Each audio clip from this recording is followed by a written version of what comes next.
Okay, good morning. Morning. Let's talk about subtraction of rational numbers. So this time, sa inyong module, we have example number 1. We have 3/4 minus 1/4. In subtraction of rational numbers, we'll have to apply subtraction of integers. So meaning, we have to apply the CAO. So that means copy the minuend, add the opposite of the subtrahend, or the additive inverse of the subtrahend. Okay? So in this case, so first we'll have to apply that CAO, meaning we have to copy 3/4. Then add the opposite of 1/4, which is negative 1/4. Okay? So in this case, we already have addition of fractions, and they are similar fractions. If you still remember, once we add a similar fraction, just simply add their numerators. That's 3 plus negative 1, and just copy their common denominator. Okay? So in adding the numerators, so we'll have to apply addition of integers. That's positive 3 plus negative 1 equals positive 2. Okay? So 2/4 is still reducible to a simplified form. So in short, so we'll have to reduce this 2/4 into a lowest term, which is equal to, or that's equal to 1/2. Okay, so because 2 and 4 have the same uh, factors, which is known as the greatest common factor, which is 2. So we have to divide 2 by 2 and 4 by 2. So that's why we have 1/2. Okay, so let's proceed to example number 2. So that's 1/2 minus 3/15, and they are dissimilar fractions. So first step is to apply subtraction of integers, wherein we have to copy the minuend, then add the opposite of the subtrahend. The sign of the subtrahend is 3/15. Okay, positive. So that would become negative 3/15. So they already addition of rational numbers. Okay, since they are dissimilar fraction, we have to find the LCM of 2 and 15, and that's 30. So 30 will be their LCD. Okay, so that's 30. So to get their respective numerator, we'll have to multiply 1 by 15, because 30s came from the product of 2 and 15. So that's 2 times 15, so that's 30. So we also have to multiply 1 by 15, so that's 15/30. Kung napansin nyo, 1/2 and 15/30, sila ay equivalent fractions. Okay? Then in this case, 30 ay came from 15 times 2. So since minultiply natin yung 15 sa 2, so we will have to multiply negative 3 by 2. And that's negative 6. So this time, they have the same denominators. So all we have to do is to add their numerators. 15 plus negative 6 all over 30. 15 plus negative 6, so it's 9. over 30. Since 9 and 30 have the same greatest common factor, which is 3, so we can factor 9 by 3 times 3, and that's 30 is 3 times 10. Okay, so in this case, the GCF of 9 and 30 is 3, so we can cancel out 3. Okay, so therefore, so the result will be 3 over 10. So that means the difference of 1/2 and 3 over 15 is equal to 3 over 10. Okay, so let's have the example number 3.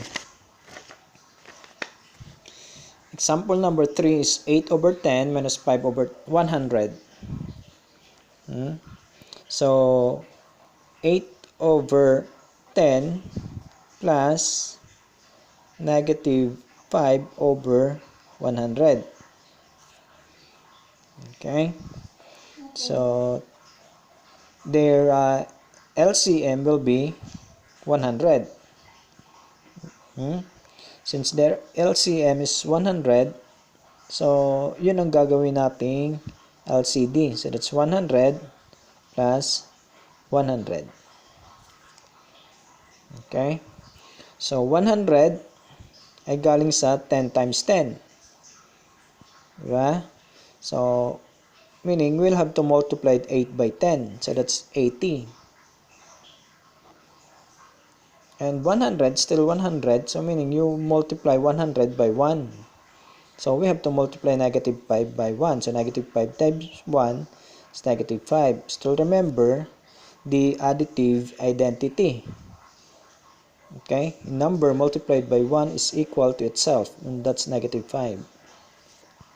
So in this case, they already have the same denominator. Okay, so therefore we'll have to add their numerator. So 80 plus negative 5, which is equal to 75 over 100. And 75 over 100, meron silang tinatawag na greatest common factor, which is 25. Their greatest common factor is 25. Kaya 25 times 3, then 25 times 4. Okay? So in short, para mag-simplify ng fraction, we'll have to apply the greatest common factor. So that's 25 is their greatest common factor. So we'll have to cancel it out. So the result will be 3 over 4. So that's the difference of 8 over 10 and 5 over 100. So that's 3/4. So this time, let's proceed to example number 4 in your module. So that's equal to 6 and 1 over 16 plus the opposite of positive 1 and 17 over 24. So that's negative 1 and 17 over 24. Okay? So, ito, we'll have to regroup the 6 and negative 1. So, 6 plus negative 1 plus the fractional part, which is 1 over 16 plus negative 17 over 24.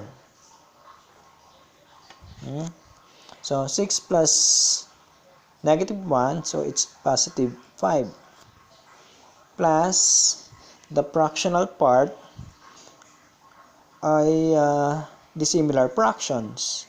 So meaning, kailangan natin mahanap ang kanilang LCM. So 16 and 24, their LCM is 48. So 48 plus, then there 48. Okay, so 16 is multiplied by 3 to get 48. So we'll have to multiply 1 by 3.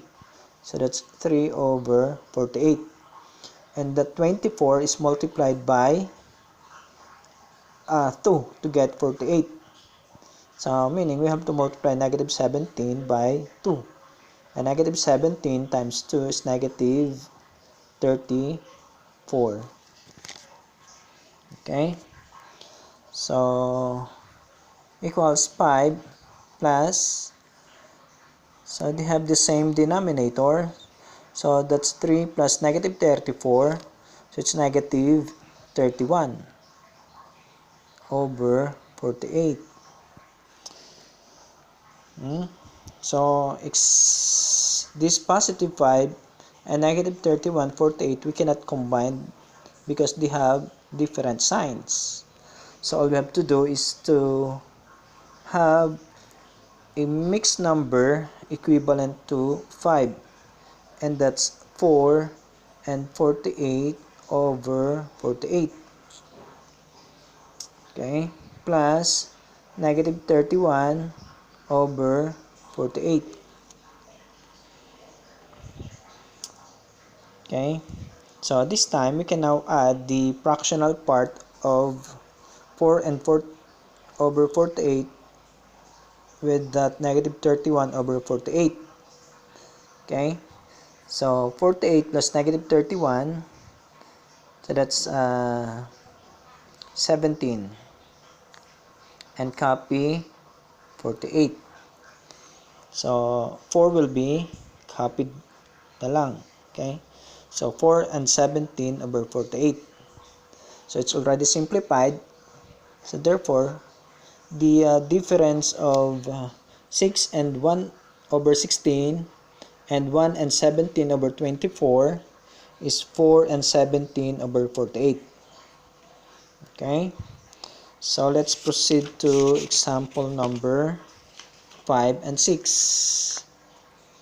Okay, so negative 2 and 1/3 minus negative 1 and 1/2.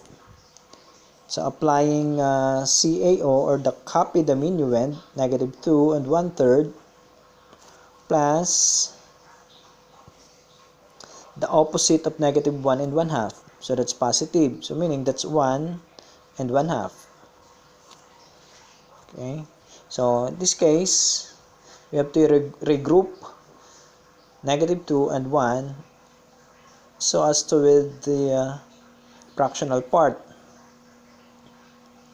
Negative 2 plus 1 plus negative 1/3 plus 1/2. So negative 2 plus 1, so it's negative 1 plus, okay, so we will have to get the LCM to have LCD. So the LCM will be 6. So that would be our LCD. 6. Okay.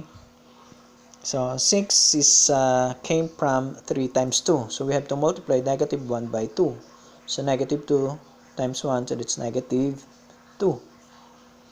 And 6 came from 2 times 3. So we have to multiply 1 by 3. So that's 1 times 3 is 3. Okay, so they are equivalent fractions. So in this case, we have negative 1 plus the sum of negative 2 over 6 and 3 over 6 is 1 over 6, or 1/6. Okay, as you can see, again, they don't have the same sign. This one is negative and this one is positive. So all we have to do is to make this negative 1 as a whole number whose denominator is 6. So that's 6, negative 6 over 6. Okay, and this one is 1 over 6. So this time they already have the same denominator.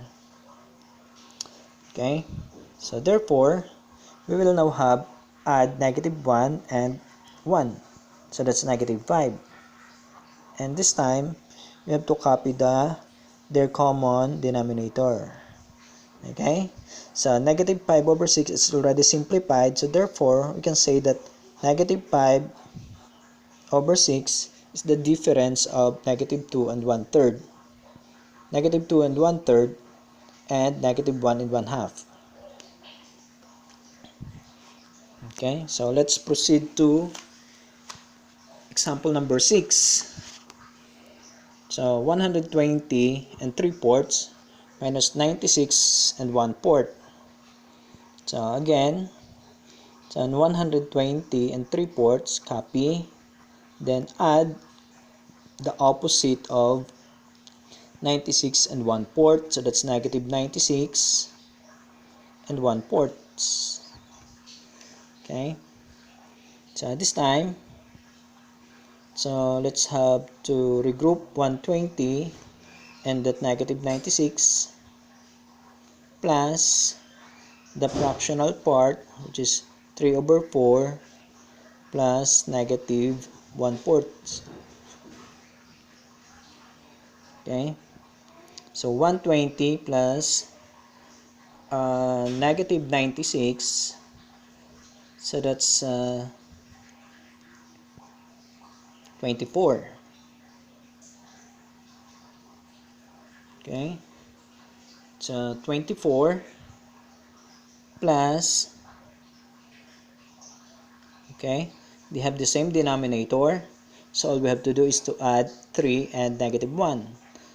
So 3 plus -1, so that's 2/4.